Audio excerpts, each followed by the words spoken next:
যখন তাদের শরীর কাজ করে না তখন তাদেরকে উত্তেজক এমন কিছু পদার্থ দেওয়া হয়, এমন কিছু হাইপারডোজ মেডিসিন দেওয়া হয় যার ফলশ্রুতিতে তারা ব্যাক টু ব্যাক দেখা যায় যে অনেক লম্বা টাইম তারা নাকি সেক্স করতে পারে না।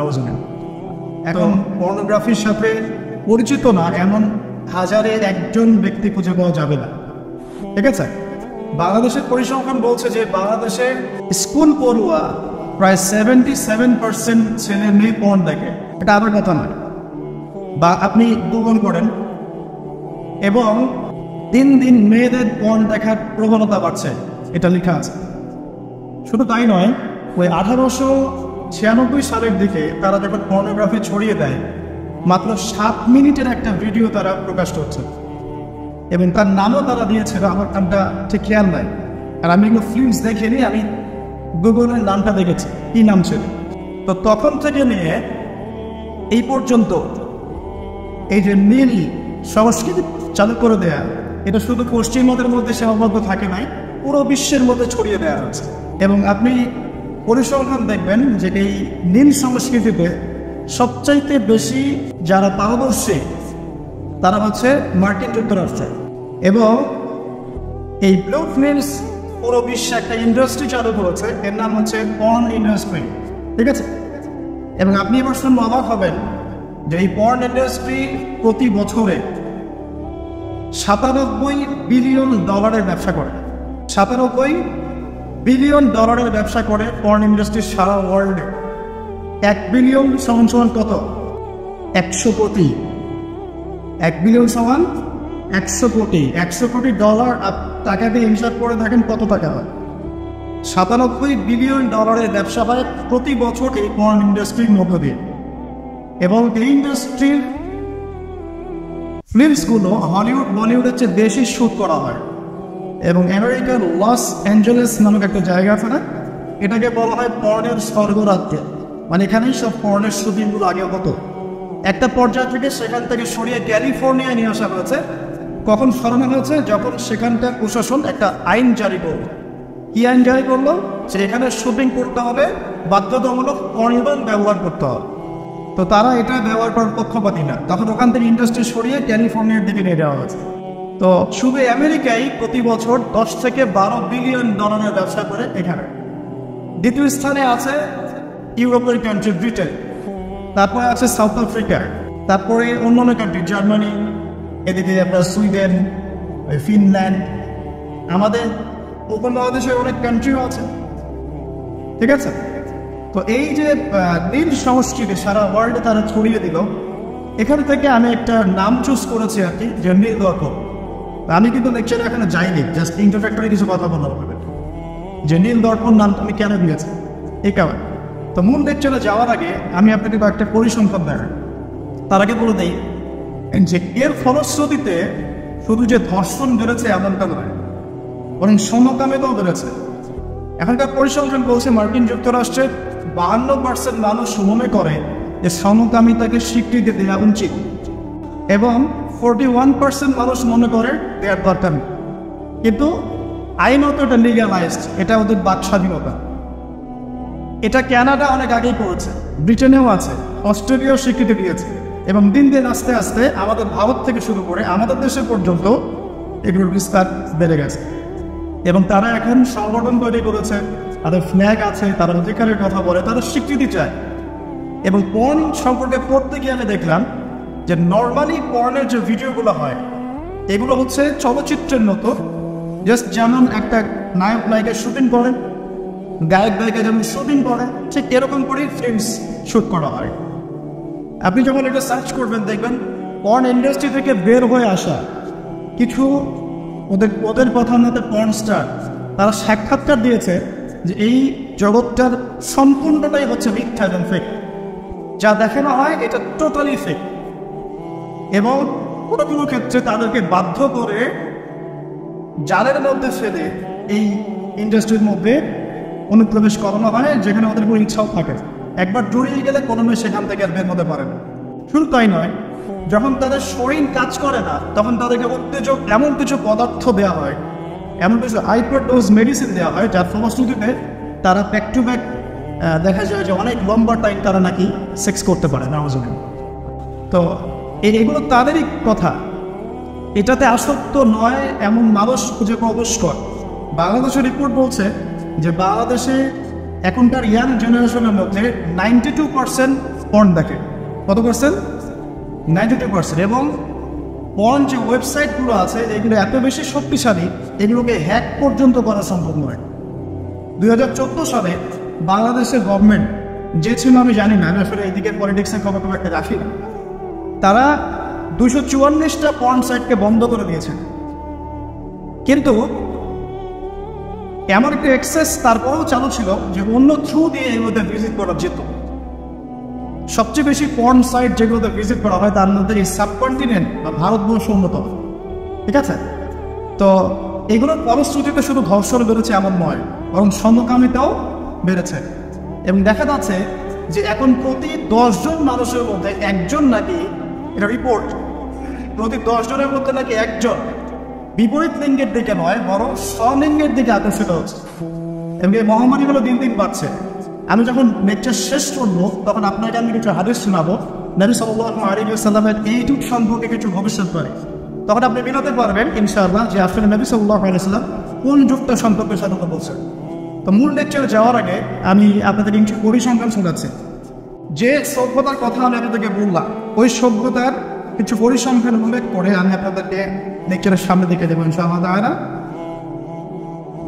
একটা রিপোর্ট বলছে, এটা দৈনিক জনকণ্ঠকে ছাপানো হয়েছিল, এটা ছাপানো হয়েছিল 16 অক্টোবর 2020-এ, যে তারা ওয়ার্ল্ডের টপ 10 যে কান্ট্রিজ ধর্ষণের দিক থেকে, নারী নির্যাতনের দিক থেকে এদের একটা তালিকা তৈরি করে।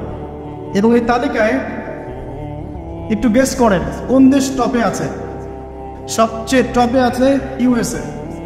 ঠিক আছে, আমি আপনাকে পরিসংখ্যান দেখাচ্ছি, তারপরে আমি মূল লেকচারে যাবো ইনশাআল্লাহ। যে দেখা যাচ্ছে পুরো ইউরোপের, পুরো পশ্চিমা সভ্যতা ইউরোপের যারা হচ্ছে এখনকার মধ্যবিত্ত কান্ট্রিগুলোর, উন্নয়নশীল কান্ট্রিগুলোর রোল মডেল বলি আমরা, তাই না? আমরা তো সবখানে ইউরোপ বানাতে চাই। ইভেন আমাদের দেখা যায় অনেক ক্ষেত্রে মিডল ইস্টের, মধ্যপ্রাচ্যের কোনো কোনো কান্ট্রির লিডার বলছে যে আমরা এত সালের মধ্যে মধ্যপ্রাচ্যকে ইউরোপ বানিয়ে ফেলবো। ঠিক আছে, তো আমরা ইউরোপ বানাতে চাই। তো ইউরোপের দেখা যায় যে 15 বছরের কম, পুরো ইউরোপে 15 বছরের কম 33% মানুষ, 33% মেয়ে 15 বছরের আগেই কারো না কারো দ্বারা শারীরিক নির্যাতনের শিকার হয়েছে, যৌন নির্যাতনের শিকার হয়েছে। আচ্ছা, সামনে আসেন। আমাদের পার্শ্ববর্তী দেশ ভারতের কথা এসেছে এখানে, যে প্রতি 22 মিনিটে একটা করে মেয়ে ভারতের নির্যাতনের শিকার হয়, যৌন নির্যাতনের শিকার হয়। বাংলাদেশের সংখ্যাটা কত এটা আপনারা বের করবেন, আমি পড়ে দেখছি। শীর্ষ 10 তারিখের প্রথমে আছে আমেরিকা, যেখানে বলা হচ্ছে যে 99% পুরুষ, 99% পুরুষ এরা উন্মুক্ত যৌন বিষয়গুলোতে আগ্রহী। ঠিক আছে, 1% পুরুষ চাচ্ছে যে ফ্যামিলি হোক, নর্মাল আমি ইসলামিক যেটা চিন্তা করি, ফ্যামিলি হোক, বিয়ে শাদী হোক, তারপরে বাচ্চা কাচ্চা হবে, এটা তারা 1% মানুষ চায়। ফ্রি সেক্সুয়াল যে রেভলিউশন, এটাতে 99% পুরুষ বিশ্বাস করে। তারপরে আসেন, তারা বলছেন যে এখানে আমেরিকাতে প্রতি 6 জন মেয়ের মধ্যে একজন ধর্ষণের শিকার হয়। প্রতি 6 জন মেয়ের মধ্যে একজন ধর্ষণের শিকার হন। এবং যে পরিসংখ্যানগুলো করা হয়েছে এটা মাত্র 16% কেসের ভিত্তিতে, বাকিরা কেসই করে। যারা কেস করেছে, এই কাগজপত্র আছে, এর মধ্যে দেখা যায় প্রতি 6 জনে একজন ধর্ষণের শিকার হয়। তো এরপরে দ্বিতীয় নাম্বার তালিকা আনা হচ্ছে সাউথ আফ্রিকাকে, দক্ষিণ আফ্রিকা। এটাকে বলা হয় ধর্ষণের রাজধানী। কি বলা হয়? ধর্ষণের রাজধানী। এখানে দেখা যায় যে শুধু 2012 সালেই, অনলি 2012 সালেই 65,000 ধর্ষণের ঘটনা রয়েছে। আমি পরে আপনাকে হাদিসগুলো বলবো, আপনাকে পরিসংখ্যানটা ঢোকাতে থাকে। 65,000 ধর্ষণের ঘটনা ঘটেছে শুধুমাত্র সাউথ আফ্রিকাতেই। আর সাউথ আফ্রিকার 4,000 নারীর উপর জরিপ করে দেখা গেছে যে তাদের মধ্যে প্রতি 3 জনে একজন জীবনে একবার না একবার একজন পুরুষের দ্বারা যৌন সহিংসতার শিকার হয়েছে, প্রতি 3 জনের। এরপরে আরেকটা জরিপে দেখা গেছে যে আফ্রিকার 25% পুরুষ পুরো আফ্রিকার 25% পুরুষ, মানে 4 ভাগের 1 ভাগ পুরুষ জীবনে একবার না একবার কোরবাতনে মেয়েকে দর্শন করছে। এগুলো আমাদের রিপোর্ট না, কিন্তু আপনি অনলাইনে এগুলো পাবেন। এরপর আসেন 3 নম্বরে রাখা হচ্ছে সুইডেনকে, এবং সুইডেনকে খুব হাইলাইট করা হয়, খুব উন্নত কান্ট্রি। দেখা যায় যে 2009 সালে সুইডেনে ধর্ষণের হার ছিল 58%। কত পার্সেন্ট? আচ্ছা আচ্ছা। 4 নম্বরে যে দেশ খুব পরিচিত আমাদের পাশে, ভারত, সেখানে বলা হচ্ছে যে 2012 সালের জরিপে ইন্ডিয়াতে ধর্ষণের রিপোর্ট করা হয়েছে 24,923টা। 24,923টা। আসেন, তারপরে একজন রিপোর্টে বলছে প্রতি 22 মিনিটে সেখানে একজন মেয়ে ধর্ষিত হচ্ছে। 5 নম্বর আছে যুক্তরাজ্য, মানে ইংল্যান্ড, যেটাকে আমরা বলি যে ওই যে রানী এলিজাবেথ মারা গেলেন, খুব শোক পালন করলাম না। আচ্ছা, তো তাদের মধ্যে বলা হচ্ছে যে প্রতি বছর গড়ে 85,000 নারী সেক্সুয়াল অ্যাবিউজের শিকার হয়, মানে যৌন হয়রানির শিকার হয়েছে। এছাড়া প্রায় 4 লক্ষ নারী এ পর্যন্ত 2012 সাল থেকে এই পর্যন্ত, মানে 2022 পর্যন্ত, লাস্ট 10 বছরে 4 লক্ষ নারী কোনো না কোনোভাবে পুরুষের দ্বারা যৌন নির্যাতনের শিকার হয়েছে, যার মধ্যে 25 থেকে 30% হচ্ছে শিশু, মানে বাচ্চা মেয়ে। তারাই তো আবার আমাদেরকে বলছে যে বিয়ের বয়স তোমরা তো কমাই দেয়।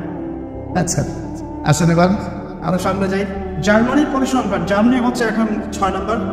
জার্মানিতে বলা হচ্ছে যে সরকারি হিসেব মতে এখানে 2,40,000 নারী এবং কিশোরী জার্মানিতে ধর্ষণের শিকার হয়ে মারা গেছে, এই পর্যন্ত হিস্ট্রি।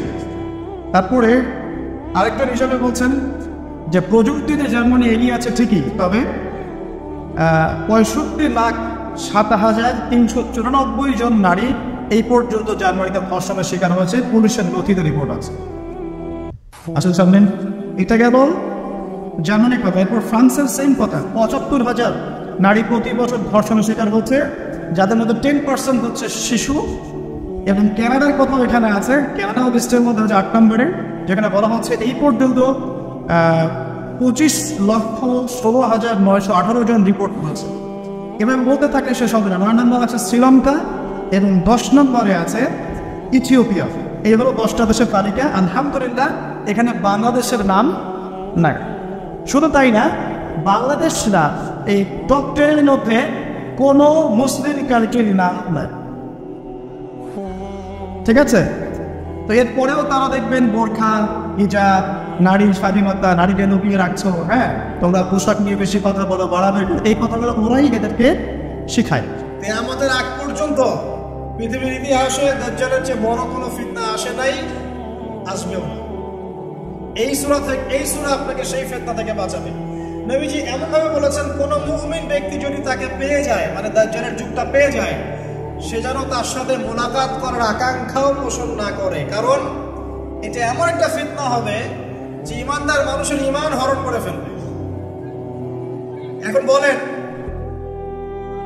ইতিহাসের সবচেয়ে বড় এই ফিতনা সম্পর্কে আমরা কতজন ইউনিভার্সিটিতে পড়েছি, কতজন স্কুলে পড়েছেন, আর কলেজে পড়েছেন, আর মাদ্রাসায় পড়েছেন? বলেন, এটা একটা অ্যামেজিং ব্যাপার না যে ইতিহাসের সবচেয়ে বড় ফিতনা কিনে আমাদের কোনো মাথা ব্যথা নাই। আসলে দাজ্জাল কে? সে কি মানুষ নাকি কোনো সভ্যতা? সে কোথায় থাকবে, কোত্থেকে বের হবে, এখন সে কোথায় আছে? সে কি আগেও ছিল? প্রশ্নগুলো কি ঘুরপাক খায় না মাথায়? আচ্ছা, সহজ করে একটা উত্তর বলি, আজকে ডিটেলস বলার সময় নাই। দাজ্জাল কে? একজন মানুষ, এটা কোনো সভ্যতা নয়। সোজা কথা শুনে রাখেন, দাজ্জাল একজন ইহুদি যুবক হবে। কে হবে? ইহুদি যুবক, যে পৃথিবীর শুরু থেকেই পৃথিবীতে ছিল। প্রমাণ, নবী সাল্লাল্লাহু আলাইহি ওয়াসাল্লাম বলেছেন, এমন কোন নবী নাই যিনি তার কওমকে দাজ্জালের ফিতনা সম্পর্কে সতর্ক করেন নাই। এমনকি নূহ আলাইহিস সালাম তার কওমকে দাজ্জাল সম্পর্কে সতর্ক করেছিলেন। তার সৃষ্টির শুরুতে দাজ্জাল ছিল। কোথায় ছিল আমরা জানি না। এখন সে কোথায়? আল্লাহ ভালো জানেন। দেখেন, আমি আপনাকে একটা হাদিস বলি, আপনার মাথা ঘুরবে, আপনি কোনো কনক্লুশন পাবেন না। বলে রাখছি, যে একটা দুইটা হাদিস দিয়ে দাজ্জালের মতো জটিল কনসেপ্ট বোঝা যাবে না। আমি একদিন বলেছিলাম না, দাজ্জাল বের হবে জেরুজালেমে এসে, সে জেরুজালেম থেকে সারা বিশ্ব শাসন করবে, বলেছিলাম না? একজন খুব লিখেছে বিরুদ্ধে, যে দেখলেন না দাজ্জাল খোরাসান থেকে বের হবে, দাজ্জাল ইস্পাহান থেকে বের হবে। টেকনিক্যালি সেখানে আরেকটা হাদিস ছিল, সেটা সে আনে নাই। ওখানে আরেকটা হাদিস ছিল যে দাজ্জাল শাম মানে কিন্তু পুরো প্যালেস্টাইন, জর্ডান, লেবানন, এই পুরো এরিয়াটাকে শাম বলে। শাম এবং ইরাক এর মাঝখানে একটা রাস্তা থেকে বের হবে। এই হাদিসটা যখন বলা হয়েছে যে শাম এবং ইরাকের মাঝখানে একটা রাস্তা থেকে বের হবে, তখন কিন্তু ইসরায়েল নামক কোনো রাষ্ট্রের অস্তিত্ব ছিল না। 1450 বছর আগের হাদিস। আর এর অস্তিত্ব হয়েছে এই তো 1914 সালে বেলফোর ডিক্লারেশনের মাধ্যমে। জেনারেল এলএনবি তো মনে হয়, নামটা ভুলে গেলাম, তার হাত ধরে অটোম্যানদেরকে সরিয়ে দিয়ে ও ওখানে ঢুকেছে 1940 থেকে 1970 এর মধ্যে। তো ওই সময় কিন্তু এই রাষ্ট্র অস্তিত্ব ছিল না। নবীজি বলেছেন শাম আর ইরাকের মাঝখান থেকে বের হবে, আর ওই জায়গাটা ওরা দখল করে ফেলেছে। এমনকি তামিম দারির যে হাদিসটা আছে, যেখানে দাজ্জাল শেকল দিয়ে বাঁধা আছে না, একটা জায়গায় বলা আছে, ওখানেও তামিম দারিকে প্রশ্ন করছেন ওই মানুষ রূপে দাজ্জাল যে বাইসানের খেজুর গাছে কি খেজুর ধরে? তারপরে ওই ওটার নাম কি, ইসরায়েলের পাশে একটা হ্রদ আছে, নামটা ভুলে গেলাম, একটা সাগর আছে, ক্যাসপিয়ান, তাবারিয়া হ্রদ, মাশাআল্লাহ, তাবারিয়া হ্রদে কি পানি আছে? মানে মানুষ রূপী দাজ্জাল কয়টা প্রশ্ন করছে, 22 সালে খেজুর গাছে খেজুর ধরে, তাবারিয়া হ্রদে কি পানি আছে? তো তখন এই জায়গাগুলো কিন্তু তখন শামের অন্তর্ভুক্ত ছিল। বাইসান, তাবারিয়া হ্রদ এখন সবগুলো ইসরায়েলের অন্তর্ভুক্ত। আপনি চেক করে দেখেন, হাদিস বলা হয়েছে 1450 বছর আগে, আর এখন কিন্তু এই লাস্ট 100 বছরের জায়গাগুলো ওরা দখল করে ফেলেছে। তো আস্তে আস্তে কি ওইদিকে যাচ্ছে না পরিস্থিতি? যাচ্ছে। এখন বিষয়টা হচ্ছে, সে একজন মানুষ, সে কোনো সভ্যতা নয়, তার কোকড়ানো চুল থাকবে, সে খুব হেভিলি বিল্ড হবে, তার শারীরিক শক্তি থাকবে বেশি, তার এক চোখ অন্ধ থাকবে, ঠিক আছে, এবং সে জিউসদেরকে নিয়ে বিশ্ব শাসন করবে। কতদিন? 40 দিন। 40 দিন মানে কি এক্স্যাক্টলি 40 দিন না, একটা সময় বোঝানো হয়েছে। এটা নিয়ে ওলামায়ে কেরামের মাঝে ইখতিলাফ আছে। তবে এতটুকু বলা হয়েছে, তার প্রথম দিনটা হবে 1 বছরের সমান, দ্বিতীয় দিনটা হবে 1 মাসের সমান, আর তৃতীয় দিনটা হবে 1 সপ্তাহের সমান, এবং বাকি দিনগুলো মানুষের দিনের মধ্যে, আমাদের দিনের মতোই হবে।